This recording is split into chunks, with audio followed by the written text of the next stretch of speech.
আসসালামু আলাইকুম। সবাই কেমন আছেন? আশা করি সবাই ভালো আছেন। আজ আপনাদের জন্য নিয়ে এসেছি গল্পের তৃতীয় পর্ব। আশা করি গল্পটি আপনাদের ভালো লাগবে। তাহলে চলুন শুরু করা যাক। ওর প্রতিটা ছোঁয়া আমার শরীরে অনুভূতি বাড়িয়ে দিচ্ছে। ধীরে ধীরে আমরা দুজন মিলিত হলাম। বেশ কিছুক্ষণ সময় এভাবে কেটে গেল। হঠাৎ এমন সময় দরজায় কড়া নাড়ার শব্দ। দরজায় খটখট শব্দ শুনে রাফির চেহারায় বিরক্তির ছাপ ফুটে উঠল। তার ভালোবাসার মাঝে কেউ ডিস্টার্ব করুক, এটা তার একদম পছন্দ না। তার উপর আবার এমন অবস্থায়, এটা যেন সে একদমই মেনে নিতে পারল না। এদিকে দরজায় খটখট শব্দ হয়েই যাচ্ছে। আমিও কিছু বলতে পারছি না। এবার রাফির খুব রাগ হচ্ছে। সে আমাকে বলে, এমন সময় কোন ফাজিল এসে দরজায় টকটক করছে বলো তো? ইচ্ছে করছে উঠে গিয়ে কানের নিচে দুটো মারি। আমি বললাম, বলতে তো পারলাম না কে এলো, তবে যে এসেছে তার মনে হয় বেশি তাড়া। রাফি বলে, পুরো মোডটাই খারাপ করে দিল। আমি বললাম, আমি দেখে আসছি। রাফি বলে, এই বলে সে আমার উপর থেকে নেমে কোমর অবধি পাতলা চাদর টেনে হেলান দিয়ে শুয়ে পড়ে। আমি উঠে তাড়াতাড়ি একটা নাইট ড্রেস পরে দৌড়ে গিয়ে দরজা খুললাম। দরজা খুলে দেখি আর কেউ নয়, রাইসা এমন করে দরজা ধাক্কাচ্ছে। আমি কিছু বলার আগে সে আমাকে বলে, এতক্ষণ কি করছিলি আপু? সে কখন থেকে দরজা ধাক্কাচ্ছি, দরজা খোলার কোনো নামগন্ধই নেই। আমি বললাম, ও একটু চোখ লেগে এসেছিল। রাইসা বলে, ও তাই বল। আমি বললাম, কিন্তু তুই এত তাড়াতাড়ি চলে এলি যে?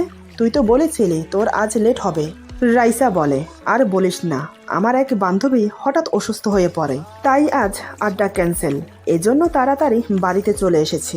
রাইসার কথাগুলো আমার ঠিক হজম হলো না, কারণ স্বপ্নে রাইসা বলেছিল প্রত্যেক বৃহস্পতিবারে রাইসা আর রাফি দুজনে হোটেলে যায়, একসাথে সময় কাটিয়ে রাত 9টা কি 9:30টার দিকে বাসায় ফেরে। কিন্তু আজ সবে মাত্র 8টা। যত সম্ভব রাফি যায়নি বলে প্ল্যান ভেস্তে গেছে। আমার মুখে রহস্যময় একটা হাসি ফুটে উঠল। বেশ হয়েছে। আমাকে চুপচাপ ভাবতে দেখে রাইসা বলে, কিরে আপু, তুই আবার কি ভাবতে শুরু করলি? আমার কিন্তু প্রচুর খিদে পেয়েছে। আমি বললাম, তুই বরং ফ্রেশ হয়ে আয়, আমি খাবার বাড়ছি। রাইসা ফ্রেশ হতে নিজের রুমে চলে গেল, কিন্তু একবারও রাফির কথা জিজ্ঞেস করলো না। এদিকে আমি রুমে যেতেই রাফি বলে, কে এসেছে গো? আমি বললাম, কে আবার? রাইসা। রাফি বলে, ও আজ এত তাড়াতাড়ি চলে এলো যে? ওর তো বান্ধবীদের সাথে আড্ডা দিয়ে দেরি করে আসার কথা। আমি বললাম, কিন্তু ওর এক বান্ধবী অসুস্থ হয়ে পড়ার কারণে তাড়াতাড়ি চলে এসেছে।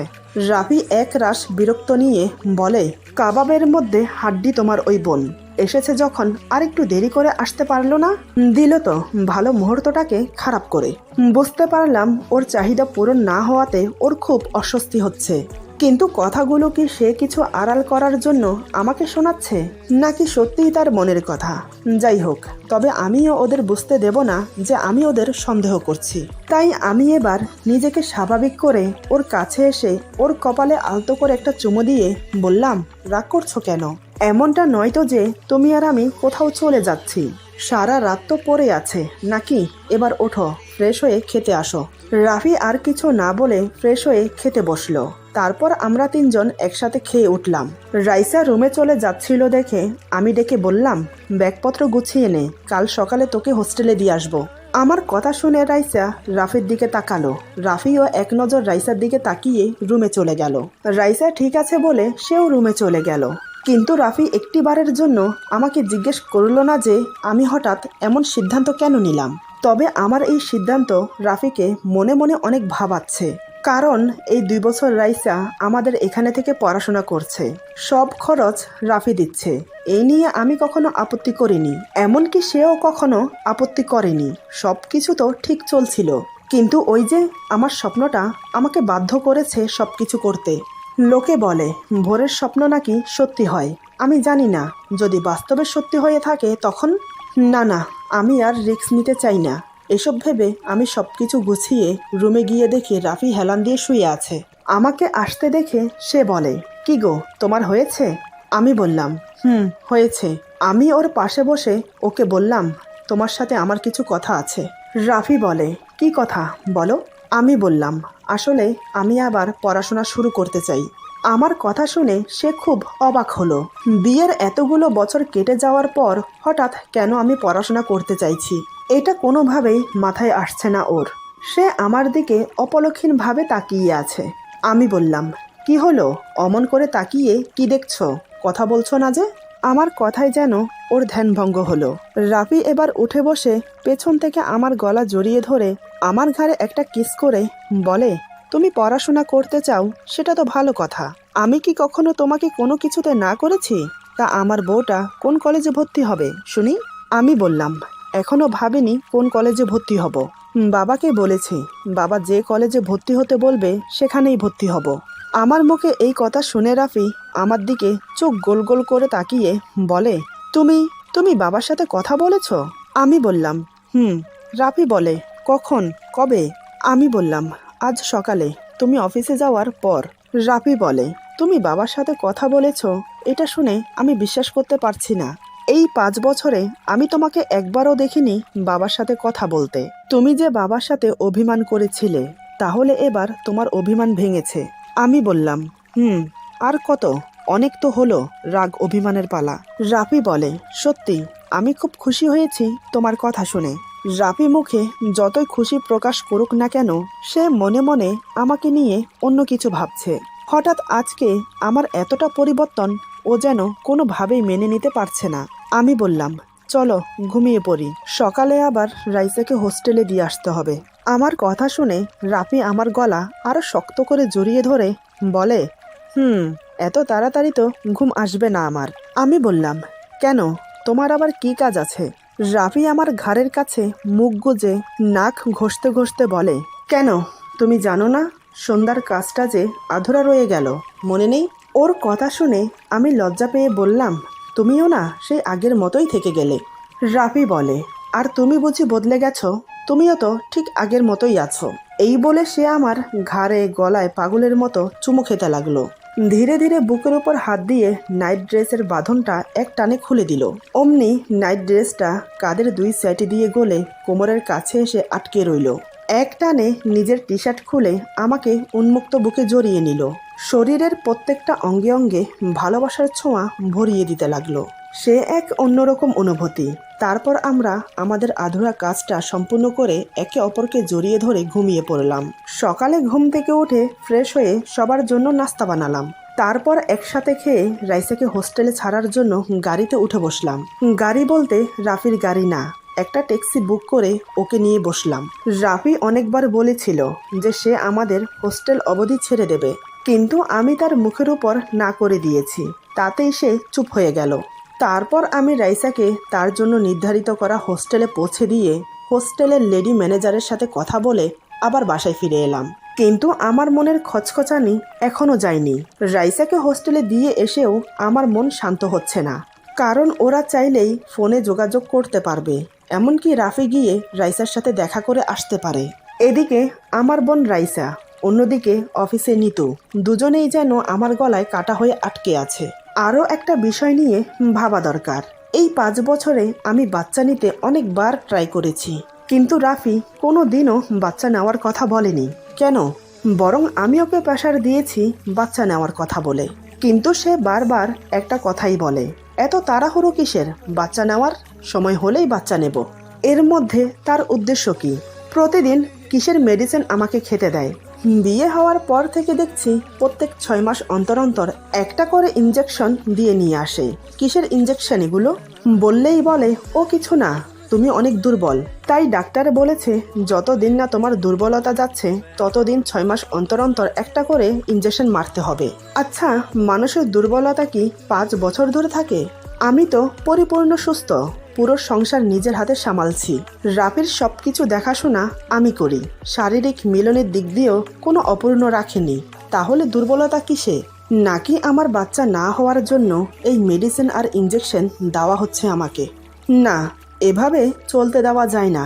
যদি সত্যিই এমন কিছু হয়ে থাকে তাহলে তো আমি কোনোদিনও মা হতে পারবো না।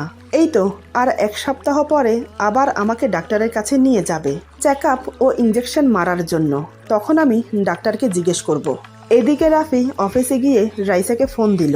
ফোনের স্ক্রিনে রাফির কল দেখে রাইসা তাড়াতাড়ি রিসিভ করলো। রাফি বলে, কেমন আছো? রাইসা বলে, আর কেমন আছো জিজ্ঞেস করছো তুমি? হঠাৎ আপুর যে কি হলো বুঝতেই পারলাম না। জোর জবরদস্তি করে হোস্টেলে উঠিয়ে দিল। কেন এমন করলো? তুমি কি কিছু জানো? রাফি বলে, সত্যি বলতে রাইসা, আমি কিছুই জানি না। ওর মনে যা আসছে তাই করছে।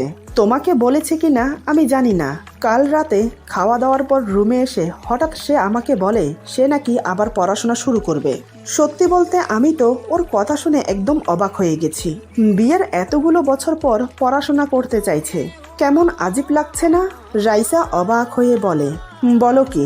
আমি তো জানি না, আপু তো আমাকে কিছু বলেনি। আচ্ছা, কি হচ্ছে এসব বলো তো? কেমন যেন সব গুলিয়ে যাচ্ছে। রাফি বলে, জানি না, আমি কিচ্ছু জানি না। আমি তো শুধু ভয়ে আছি আমার প্ল্যান না ভেস্তে যায়। যেটা আমি গোপন করে এসেছি সেটা কোনোভাবে ও জেনে না যায়। যদি একবার জেনে যায় তাহলে কি হবে বুঝতে পারছো? রাইসা বলে, সত্যি কখনো চাপা থাকে না। তুমি নিশ্চয়ই জানো, এখন না হলেও এক যুগ পরে হলেও সবকিছু কিন্তু সামনে আসবে। রাফি বলে, তার জন্যই তো এত পরিকল্পনা। সত্যি বলতে তোমার সঙ্গ না পেলে আমি কিছুই করতে পারতাম না। তুমি যেভাবে আমাকে বোঝো হয়তো এই পৃথিবীর কেউ আমাকে তেমন বোঝে না। রাইসা বলে, হয়েছে, আর তেল মালিশ করতে হবে না। এখন বলো সামনের প্ল্যান কি? রাফি বলে, আগে আমরা প্রত্যেক বৃহস্পতিবারে এক হতাম। এখন যখন তুমি হোস্টেলে চলে গেছো তাই আমরা মাসে অন্তত একবার মিলিত হব। রাইসা, তোমার পরামর্শ, তোমার সঙ্গ আমার চাই। তা না হলে যে আমি একা হয়ে যাব, বুঝতে পারছো তুমি?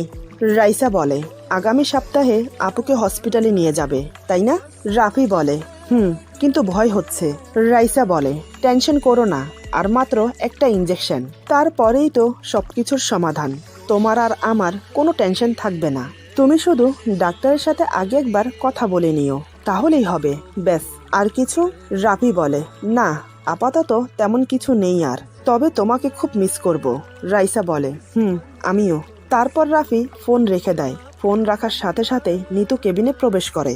নিতু বলে, কি ব্যাপার, আজকাল দেখছি তুমি খুব মনমরা হয়ে থাকো, কি হয়েছে, কোনো সমস্যা? রাফি বলে, না, তেমন কিছু না। তুমি কি আমার প্রমোশনের ব্যাপারে বসের সাথে কথা বলেছো? নিতু বলে, বলেছি বই কি। ওই বুড়ো ফাজিলটা খুবই চালাক, বলে কি না আমাকে এক রাত তার সাথে কাটাতে হবে, তবেই সে তোমাকে প্রমোশন দেবে। রাফি অবাক হয়ে গেল ওর কথা শুনে। নিতু এসে পেছন থেকে রাফির গলা জড়িয়ে ধরে বলে, তুমি শুধু একবার অনুমতি দাও, আমি তোমার প্রমোশনের ব্যবস্থা করে দিচ্ছি। ভাগ্যক্রমে আমিও সেখানে উপস্থিত ছিলাম, কারণ বাসায় এসে আমার কেমন যেন অস্বস্তি শুরু হলো। বারবার কেন জানি মনে হচ্ছিল একবার অফিসে গিয়ে দেখা দরকার। রাফি অফিসে আছে নাকি আমার পেছনে পেছনে রাইসার সাথে দেখা করতে গেছে, তাই মূলত আমার অফিসে আসা। কিন্তু এখানে তো দেখছি অন্য কিছু। প্রথম থেকে ওদের কি কথা হচ্ছিল আমি জানি না, আমি শুধু লাস্টের প্রমোশন করিয়ে দিচ্ছি কথাটা শুনেছি। আর নিতু রাফির গলা জড়িয়ে ধরে আছে। এইসব দেখে তো আমার মাথায় রক্ত উঠে গেল। তাহলে কোনো কিছুই মিথ্যা না, সব সত্যি। আমার স্বপ্ন, আমার সন্দেহ সবই সত্যি। এদিকে আমার রাগে ঘৃণায় পুরো শরীর থরথর করে কাঁপছে। রাফি আমার সাথে চিট করছে, কিন্তু কেন? আমি ওকে বাচ্চা দিতে পারছি না বলে তাই? কিন্তু বাচ্চা তো ওই নিতে চাইছে না, পরে পরে বলে 5 বছর কাটিয়ে দিয়েছে। তাহলে কি আমি ওর ভালোবাসার যোগ্য না? ইচ্ছে করছে ভেতরে গিয়ে ওদের হাতে নাতে ধরে যা ইচ্ছে নয় তাই বলি, কিন্তু না, আমাকে যে আরো প্রমাণ জোগাড় করতে হবে। এই ভেবে চোখের পানি মুছতে মুছতে সেখান থেকে চলে এলাম। বাসায় এসে বালিশ বুকে নিয়ে অনেকক্ষণ কান্না করলাম। কাকে এত বিশ্বাস করলাম আমি? দুনিয়ার সবকিছুর ভাগ দেওয়া যায়, কিন্তু স্বামীর ভাগ কাউকে দেওয়া যায় না। প্রতিদিনের মতো দুপুর 2টার দিকে রাফি আমাকে ফোন করে বলে, আমার বউটা খাবার খেয়েছে। আমি তো অবাক, আজ সত্যিই অবাক লাগছে। ধোঁকা দেওয়ার পরেও এতটা স্বাভাবিক কিভাবে থাকতে পারে? আমি কোনো রকম নিজেকে সামলে বললাম, না, এখন খাবো। রাফি বলে, তাহলে লক্ষ্মীটি, আর দেরি কেন? আমি লাইনে আছি, তুমি খেতে বসো। ওর কথাগুলো শুনে কলিজাটা যেন ছিঁড়ে যাচ্ছে। দলা পাকিয়ে কিছু একটা যেন গলার কাছে এসে আটকে আছে। চোখ বন্ধ করে নিঃশব্দে কেঁদে ফেললাম। আমাকে চুপ দেখে রাফি বলে, কি হলো, ওঠো, তাড়াতাড়ি খেতে বসো। আজ যেটা নিজের চোখে দেখলাম, এটা দেখার পরেও কি আমার গলা দিয়ে খাবার নামবে? আমি বললাম, এই বলে চুপচাপ একটা প্লেটে খাবার নিয়ে খেতে বসলাম। তারপর ও ফোন রেখে দিল। রাফি ফোন রাখতেই আমি ডুকরে কেঁদে উঠলাম। মনে মনে বললাম, সত্যি হয়ে যাচ্ছে, সব সত্যি হয়ে যাচ্ছে। আমার সাথেই কেন এমন হচ্ছে? কিছু একটা মনে হতেই চোখের পানি মুছে বললাম, না, আমাকে যে আরো অনেক কিছু জানতে হবে। এত তাড়াতাড়ি ভেঙে পড়লে চলবে না। এটা যখন সত্যি হয়েছে তাহলে রাইসার সাথে রাফির ওইটাও সত্যি হবে। আমাকে এখন পুরো দমে ওর পেছনে লেগে থাকতে হবে। কাল আমি আবার অফিসে যাব দারোয়ানের সাথে কথা বলতে, কারণ অফিসের দারোয়ানদের কাছেই অফিসের ভেতরের সব তথ্য পাওয়া যায়। এই ভেবে নিজেকে স্বাভাবিক করে নিলাম। এত সহজে ভেঙে পড়লে যে চলবে না। ও আসার আগে যা করার করতে হবে। আজ ওকে এমন একটা সারপ্রাইজ দেব যেটা ও ভাবতেই পারবে না। এসব ভেবে হ্যান্ডব্যাগ কাঁধে ঝুলিয়ে আবার বেরিয়ে পড়লাম। সন্ধ্যার বেশ কিছুক্ষণ আগে বাসায় ফিরে এলাম, কারণ সন্ধ্যার পরপরই রাফি চলে আসবে। তাই এদিকে রাফি অফিসের কাজ শেষ করে বের হবার সময় অফিসের ভেতরের একজন গার্ড বলে, স্যার স্যার, একটা কথা আছে, একটু দাঁড়ান। গার্ডের কথা শুনে রাফি দাঁড়িয়ে গেল। গার্ড এসে বলে, স্যার, আজ ভাবি এসেছিল। রাফি একটু অবাক হয়ে বলে, ভাবি? কোন ভাবি? গার্ড বলে, আরে স্যার, আপনার ওয়াইফ। কথাটা শুনে রাফি চমকে ওঠে। রাফি ব্যস্ত হয়ে বলে, তোমাদের ভাবি কয়টা বাজে এসেছিল? গার্ড বলে, আপনিও না স্যার, ভাবি আপনার সাথে দেখা করতে এসেছিল। আর আপনি নিজেও জানেন না কয়টা বাজে এসেছিল? রাফি বলে, আসলে হয়েছে কি, আমি ঘড়ির টাইম দেখিনি। এখন বলো কয়টা বাজে এসেছিল? গার্ড বলে, ওই তো, যখন নিতু ম্যাডাম ফাইল নিয়ে আপনার কেবিনে গিয়েছিল তার 2-4 মিনিট পর। এটা শুনে তো রাফি আরো ঘাবড়ে গেল। এবার রাফি ঘামতে শুরু করলো। রাফি আমতা আমতা করে বলে, তো তুমি শিওর তো যে ওই সময় তোমার ভাবি এসেছিল? গার্ড বলে, আরে স্যার, আপনি তো জানেন আমার কাজ কি, সর্বক্ষণ এই করিডোরের সবকিছু চেক করা আর কার কি লাগে সেটা দেখা। যখন ভাবি এসেছিল তখন আমি ওইখানকার একটা লাইট ঠিক করছিলাম, তাই আমার ভুল হতেই পারে না। কেন স্যার, কোনো সমস্যা? রাফি বলে, না, কোনো সমস্যা না, তুমি তোমার কাজে যাও। আর অসংখ্য ধন্যবাদ তোমাকে বলার জন্য। কিন্তু এদিকে ভেতরে ভেতরে রাফি ঘাবড়ে আছে। যদি ওই সময় আমি অফিসের করিডোরে থাকি তাহলে নিশ্চয়ই নিতুর সাথে আমাকে দেখেছে, তাই হয়তো আমার সাথে দেখা না করে চলে গেছে। জানি না আজ ঘরে গেলে কি হবে, কিভাবে ওকে বোঝাবো, কিভাবে ওকে সামলাবো। এতক্ষণে হয়তো কান্নাকাটি করে নিজের হাল খারাপ করে ফেলেছে। মনে একরাশ ভয় আর দুশ্চিন্তা নিয়ে রাফি বাসায় আসে। দরজার কাছে দাঁড়িয়ে কাপা কাপা হাতে কলিং বেল প্রেস করে। ঘামে পুরো শরীর ভিজে চুপচুপ করছে। প্রতিদিনের তুলনায় আজ একটু বেশি ঘেমেছে মনে হচ্ছে। সেটা কি ভয়ের কারণে? সেটা সে নিজেও জানে না। কলিং বেল প্রেস করেছে বেশ কিছুক্ষণ সময় হয়ে গেল, অথচ দরজা খুলছে না। এবার সে আরো ঘাবড়ে গেল, হাত পা আরো বেশি কাঁপতে লাগলো। আবার কাপা কাপা হাতে কলিং বেল প্রেস করতে গিয়ে একসাথে 4-5 বার প্রেস করে ফেললো। ডান হাত উল্টিয়ে কপালের ঘাম মুছে নিল। এবার আমি দরজার কাছে এসে জিজ্ঞেস করলাম, কে এসেছে? রাফি কাপা কাপা গলায় বলে, আমি। দরজাটা খোলো। আমি বললাম, ও তুমি? কথাটা বলতে বলতে দরজা খুলে দিলাম।